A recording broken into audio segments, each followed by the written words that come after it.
إن الحمد لله نحمده ونستعينه ونستغفره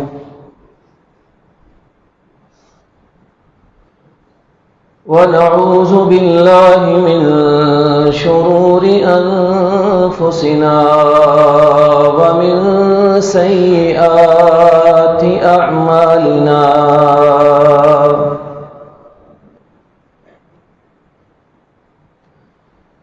من يهده الله فلا مضل له ومن يضلل فلا هادي له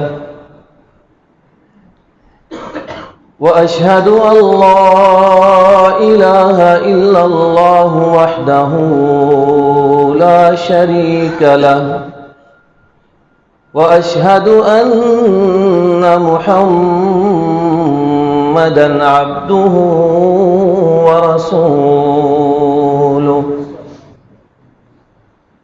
أما بعد فإن خير الحديث كتاب الله وخير الهدي هدي محمد صلى الله عليه وسلم وشر الأمور محدثاتها وكل محدثة بدعة وكل بدعة ضلالة وكل ضلالة في النار. یہ موٹر بند کرو. أعوذ بالله من الشيطان الرجيم.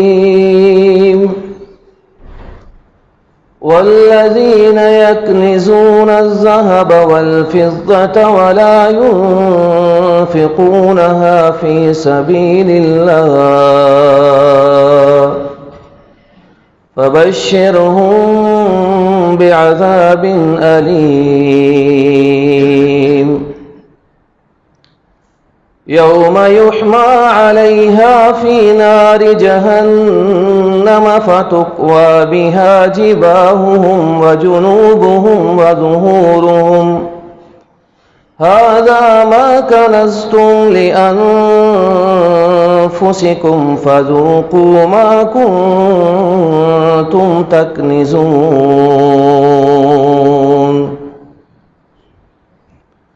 اور وہ لوگ جو سونے اور چاندی کے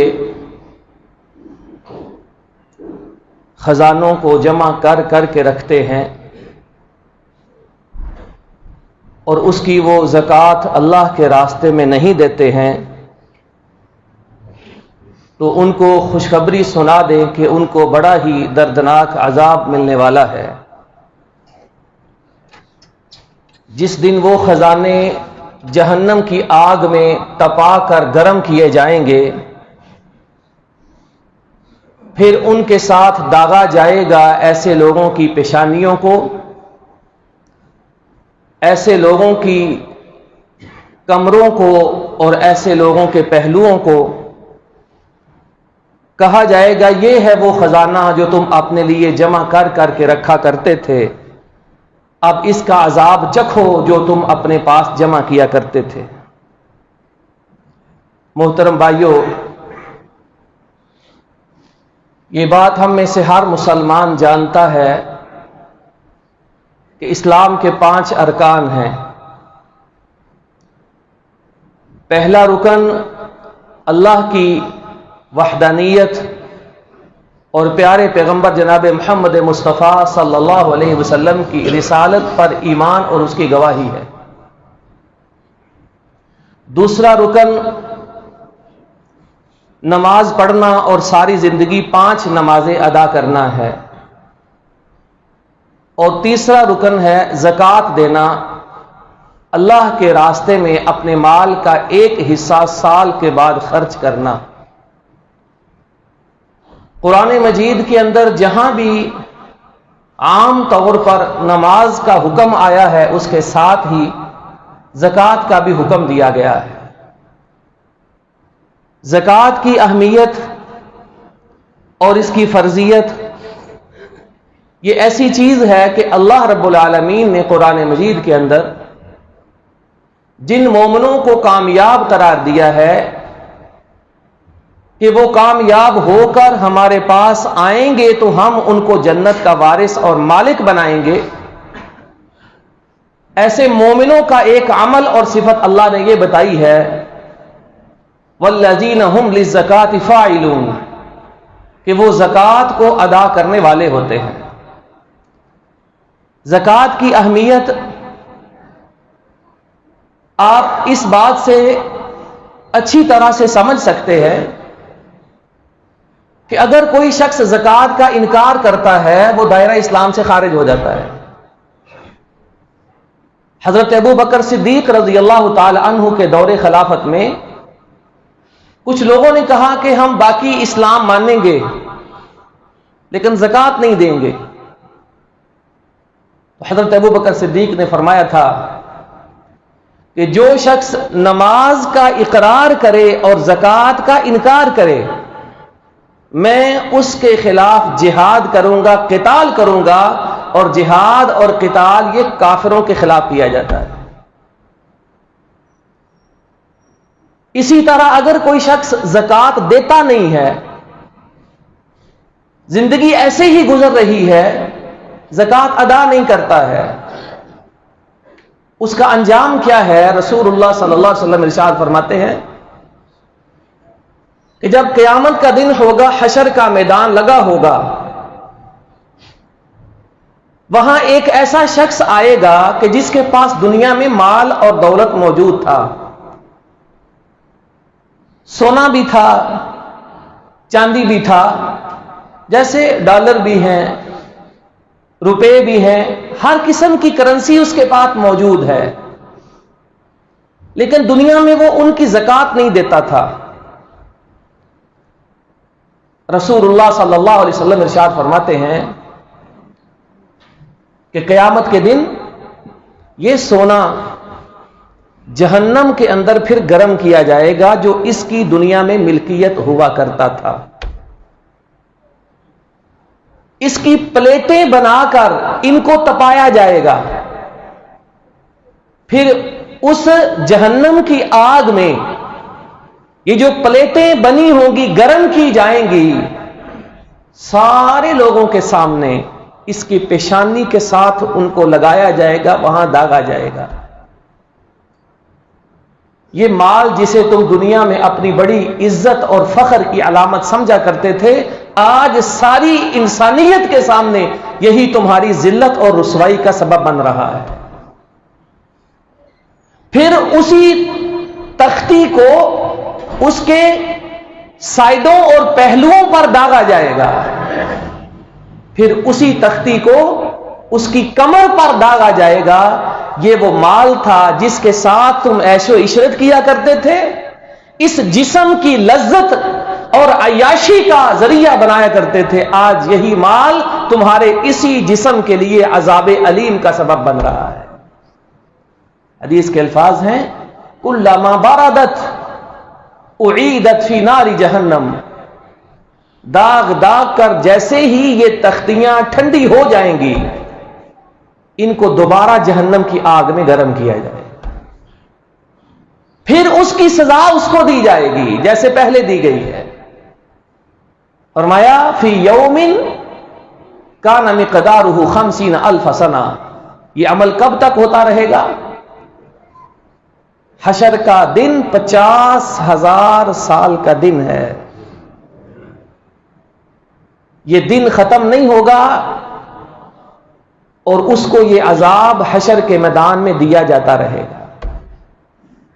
50,000 سال کا وہ دن مسلسل لوگوں کا حساب ہو رہا ہے اور اس کا عذاب اس کو حشر کے میدان میں دیا جا رہا ہے، پھر اس کا فیصلہ کیا جائے گا کہ اب اس نے جنت میں جانا ہے کہ جہنم میں جانا ہے۔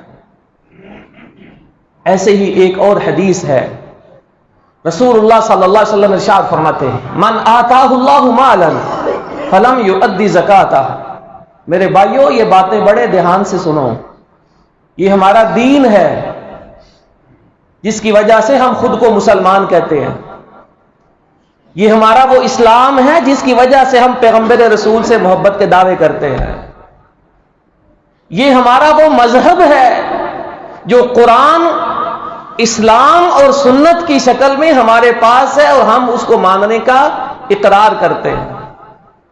اسے کوئی کہانی مت سمجھو کہ جیسے کوئی افسانہ ہے، ہم نے سنا بس اور سن کر مزے لیے اور چھوڑ دیا. جتنے حضرات بیٹھے ہیں خطبہ جمعہ میں یہ نیت لے کر آیا کریں کہ میں نے دین کا علم حاصل کرنا ہے. دین کا علم سیکھنے والا اس کی الگ سے ایک بڑی فضیلت ہے، اور نماز جمعہ کا فرض ادا کرنا اس کی الگ سے ایک بڑی فضیلت ہے. تو اگر ہم یہ ارادہ لے کر آیا کریں کہ میں نے جمعہ پڑھنا ہے اور اس کا اجر لینا ہے کہ خطیب سے پہلے میں نے مسجد میں داخل ہونا ہے، اس کا الگ سے ثواب ہے جو آپ سنتے رہتے ہیں. لیکن اگر یہ نیت لے کر آئیں کہ میں نے دین کا علم بھی سیکھنا ہے، میں مسجد جا رہا ہوں اس لیے جاؤں گا کہ دین کی تعلیم حاصل کروں، تو اس کا فضیلت اتنی زیادہ ہے کہ ایک دو خطبے میں ہم سنا نہیں سکتے، بیان نہیں کر سکتے. صرف اتنی سن لے کہ رسول اللہ صلی اللہ علیہ وسلم ارشاد فرماتے ہیں کہ جو شخص دین کا علم سیکھنے کے لیے چل کر جاتا ہے فرشتے اس کے پاؤں کے نیچے پار بچھاتے ہیں. اور صرف یہی نہیں، فرمایا جو دین کا علم سیکھنے کے لیے جاتا ہے اس کائنات کی ہر چیز اس کے لیے بخشش کی دعائیں کرتی ہے. فرمایا سمندر کے نیچے جو مچھلیاں رہتی ہیں وہ بھی ایسے بندے کے لیے اللہ سے دعا کرتی ہے کہ اے اللہ اس بندے کے گناہ معاف کر دے.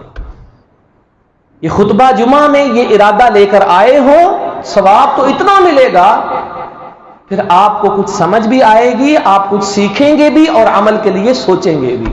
اس لیے باہر بھی جتنے حضرات بیٹھے ہمیشہ جب بھی خطبہ جمعہ ہو رہا ہو توجہ اس پر رکھا کریں کہ 15-20 منٹ ہم نے سننا ہے، سمجھنا ہے اس نیت سے کہ میں نے اس کو اپنی زندگی کا حصہ بنانا ہے.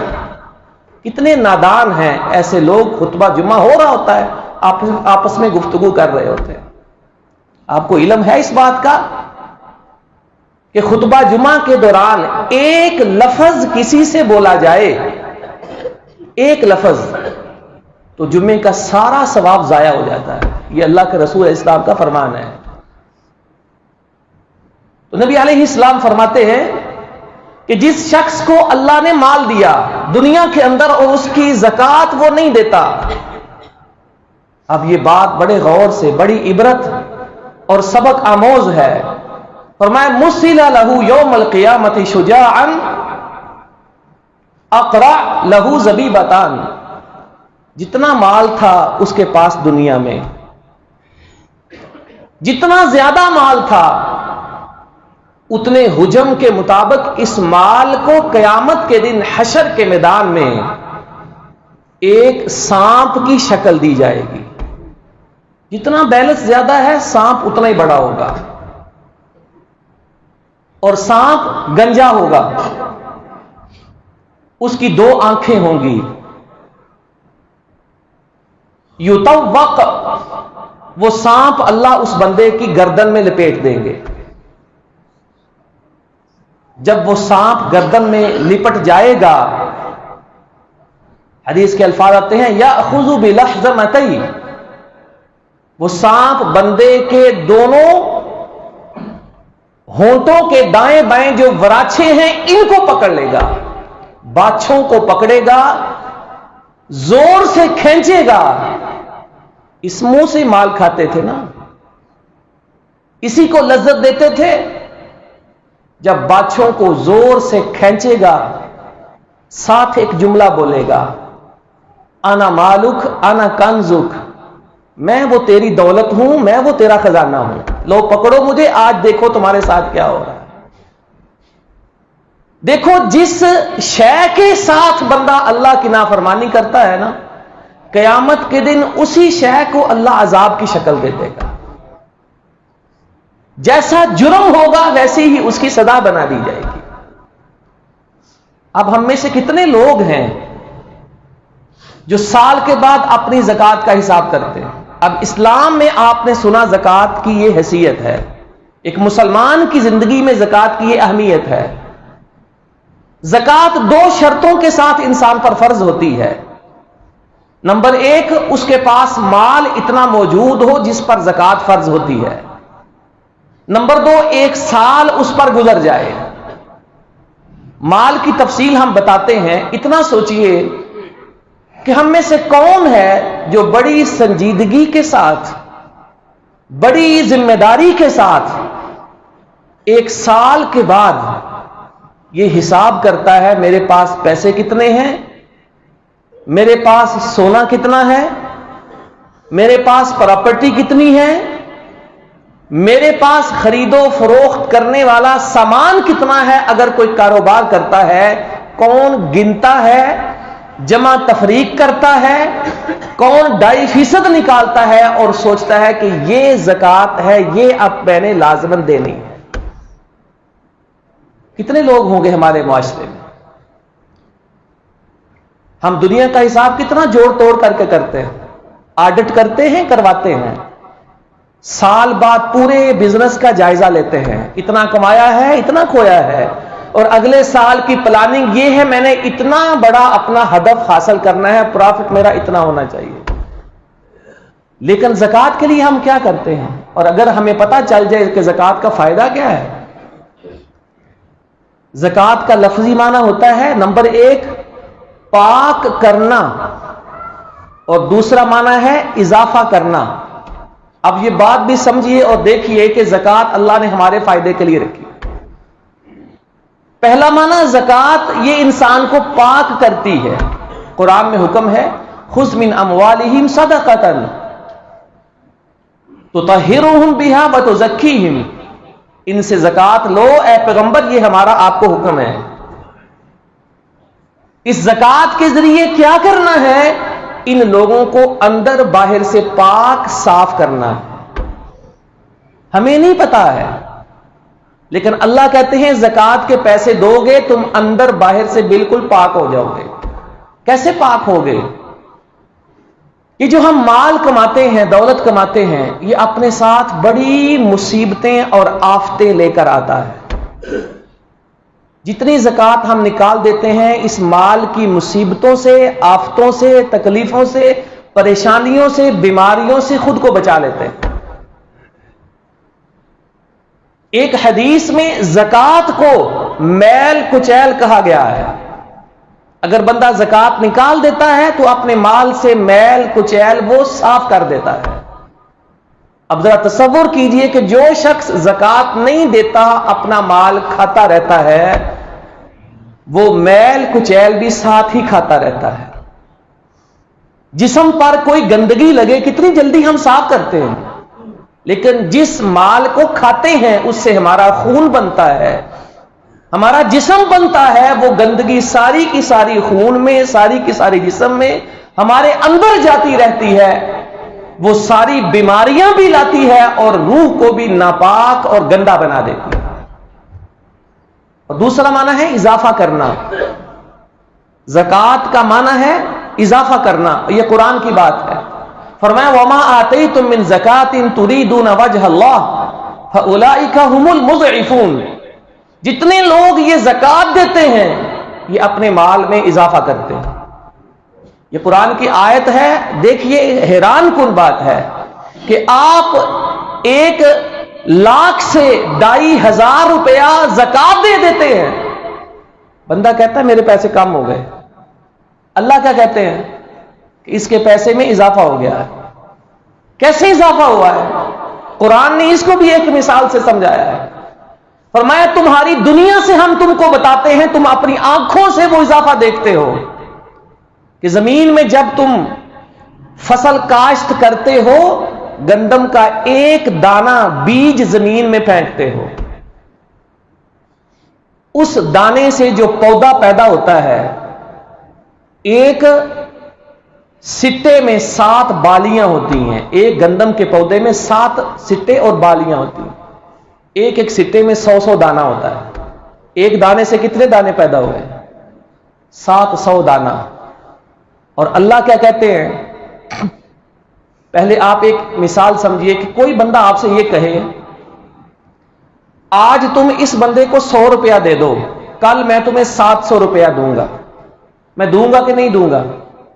سب سے پہلے میں کہوں گا یہ میں نے دینا ہے، کل 700 میں نے لینا ہے. یہ انسان کا اعلان اور وعدہ ہے، بندہ کتنی جلدی کرتا ہے. لیکن اللہ کہتے ہیں کہ آج تم 1 روپیہ دو، میں تمہیں کل 700 گنا واپس کروں گا. یہ اللہ کا وعدہ ہے، یہ قرآن کی آیت ہے. مثل الذین ينفقون اموالهم فی سبیل اللہ کمثل حبۃ انبتت 7 سنابل فی کل سنبلۃ 100 حبۃ. اس لیے میرے بھائیوں، یہ زکوٰۃ 2 چیزیں سوچ کر دیا کرو کہ یہ میرے دین کا رکن ہے، اس کے ساتھ میں نے خود کو پاک کرنا ہے، اس کے ساتھ میں نے اپنے مال میں اضافہ کرنا ہے. یہ اللہ کا وعدہ ہے. اگر کبھی یہ خیال آئے کہ دولت کم ہوتی ہے مال دینے سے، صدقہ دینے سے، سمجھ لو پکا شیطان اس کا دوست بن چکا ہے. کہ شیطان کیا کہتا ہے؟ شیطان تم کو یہ کہتا ہے مت دینا، فقیر ہو جاؤ گے، غریب ہو جاؤ گے. کہاں دینے سے روکتا ہے؟ اللہ کے راستے میں. اور بندہ خرچ کہاں کرتا ہے پھر؟ فحاشی میں، اریانی میں، شادی کے کیسے کیسے میلے، ڈانس، فنکشن، ان جگہوں پہ جتنا بھی بندہ خرچ کرے، کبھی خیال آتا ہے کہ میرا مال کم ہوگا؟ کبھی سوچ آتی ہے؟ کیوں آتی ہے؟ وہاں شیطان سوچ دلاتا تھا، یہاں شیطان کہتا ہے اور خرچ کرو، کوئی مسئلہ ہی نہیں ہے، یہ آخری بیٹا ہے، پہلا بیٹا ہے، لوگوں کو پتا چلے تم نے شادی کی ہے.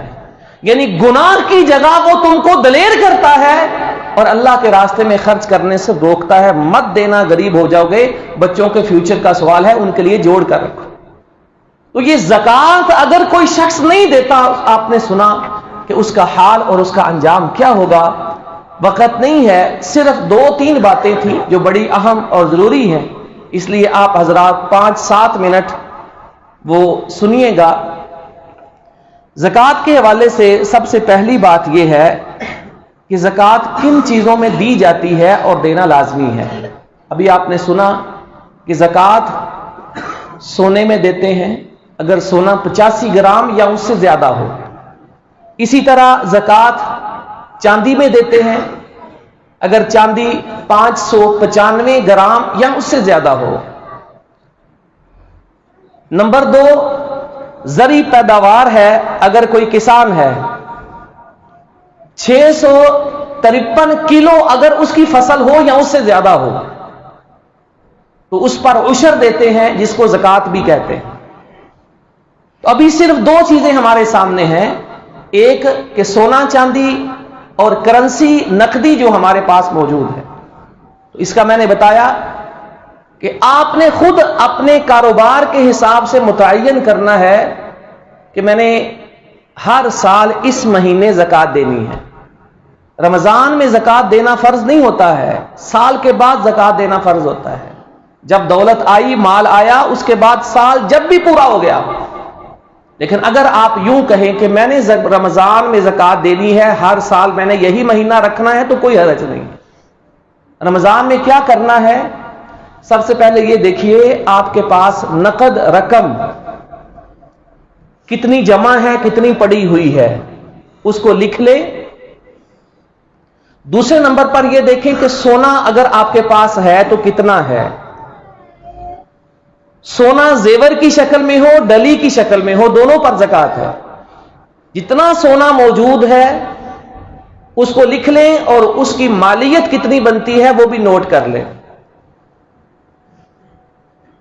اگر ایک گھر میں 3-4 بھائی رہتے ہیں، ہر ایک کا الگ الگ زیور سونا ہے، 2-2 3-3 تولے، تو ان کو جمع نہیں کریں گے.